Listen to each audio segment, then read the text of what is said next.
Excuse the French. You've probably heard me say this before, but I will say it again. Field of Dreams is full of shit.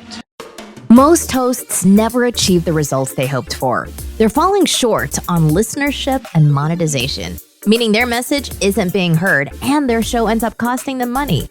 This podcast was created to help you grow your listenership and make money while you're at it. Get ready to take notes. Here's your host, Adam Adams. Welcome back to another episode of Pop. This is your host, Adam, AAA Adams. And in this episode, we're discussing one of the absolute biggest pitfalls you could ever make when it comes to podcasting, which is skimping out on marketing. Pitfall number 10. Paid marketing is important. Podcasting in general, my friend, it takes time and it takes money in order to run a podcast. So why waste all of that time, all of that money just to have no listeners?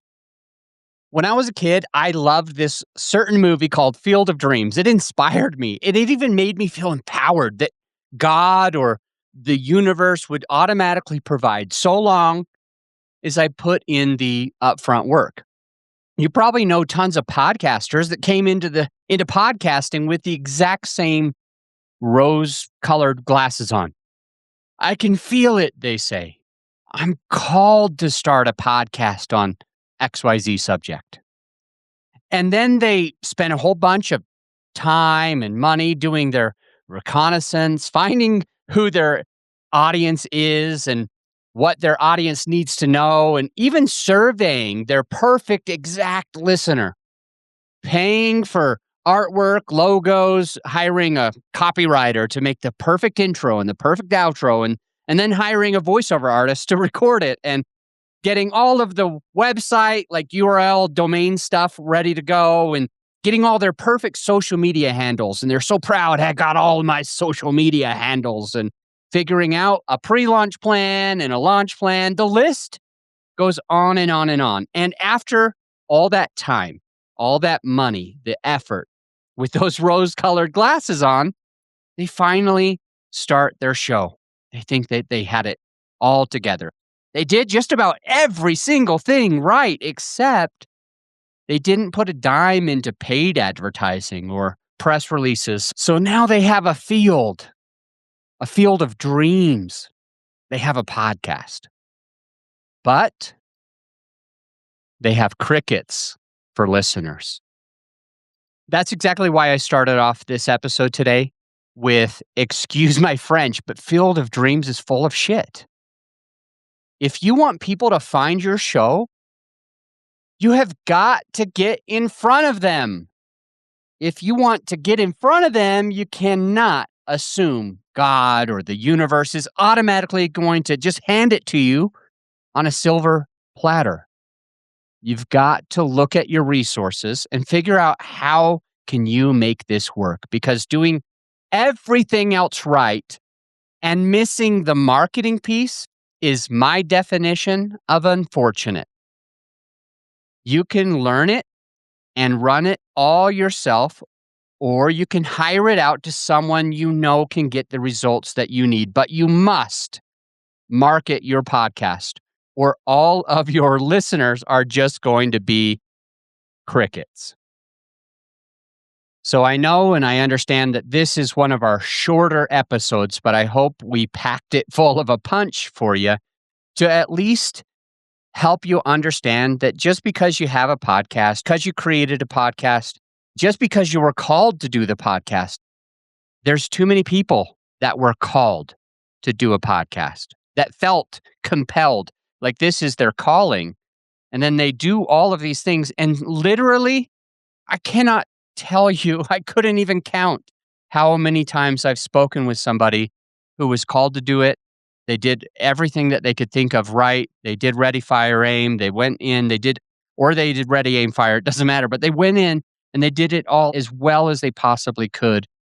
But unfortunately, they don't even have any listeners. They may have 100 or 200, but that's not how many people you want to change their life.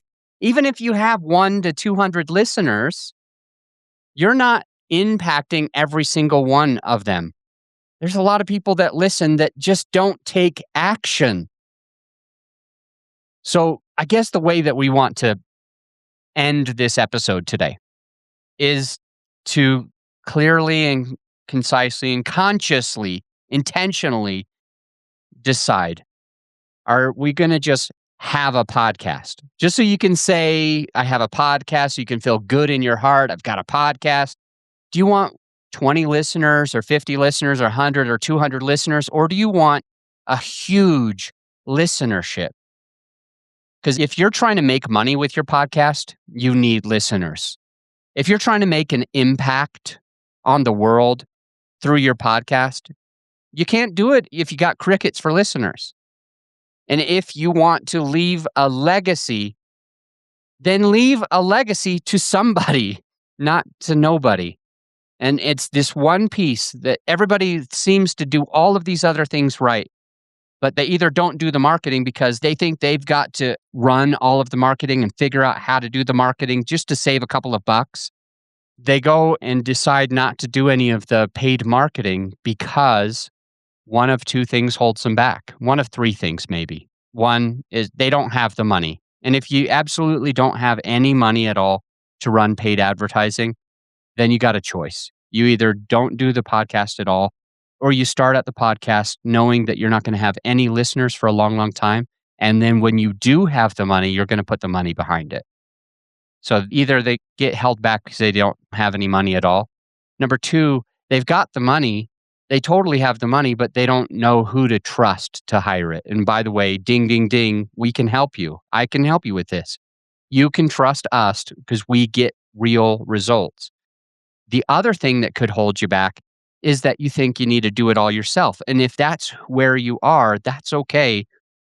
But learning all of the pieces that has taken my team, a lot of time and effort to get there, learning all of those pieces and knowing what works and what doesn't could take you so much time that it may be more beneficial to just hire it off. And this isn't a pitch specific to our company. Anyone that you trust, know, like, and trust, and you believe that they can get you those results, I think that you need to hire them. I think you need to put that money into somebody else who can support you to get to the next level. So in summation, Field of Dreams, it's BS. Just because you have a podcast doesn't mean you're automatically famous. You've got to get in front of the right people. And the only way to do that is through marketing. If you don't have the money, either don't do the podcast or just know that you won't have the perfect listeners until you put that money. And I think, and I hope that we've concisely supported you to understand why paying for marketing is so crucial, so critical, so important to the strength and the success of your podcast. So I'm your host, Adam A. Adams. It was good hanging out with you. And tomorrow you will hear an episode with me, and I'm interviewing somebody, and it's going to be great. And we're going to pull out their experience. So jump into that episode if you'd like to, and you can listen to it right off the bat. And then after that, I'm going into how not to pod fade. That's going to be episode number 34. It's pitfall number 9. There's so many people in pod fade. So I'll give you some tangible tips on how you can stay consistent with your podcast. Thanks for listening. Bye for now. Oh, hey, because 3 of my clients came to me recently looking to find a way to have their podcast make them money instead of cost them money. We put together a resource for some of our clients, and I want to give it to you as well. It's something that did actually seem to help because one of them is now making $2,600 a month. Another one's $4,500 a month. And the third is making between $5,000 and $10,000 each month. And so it's been a resource that's been incredibly valuable to them. It's our sponsor sheet template. It's a template of a sponsor sheet, and it gives you something that you can hand to potential sponsors and hopefully also be making $2,600, $4,500, or between $5,000 and $10,000 regularly each month with your podcast. So this has been a contributing factor to helping all 3 of those clients turn their podcast into an additional income stream for them. And the way that you can find it is just going to our website, growyourshow.com, but put in /templates, growyourshow.com /templates. And then you can actually download that template and others that could be valuable to your podcasting experience. I'll see you on the next episode.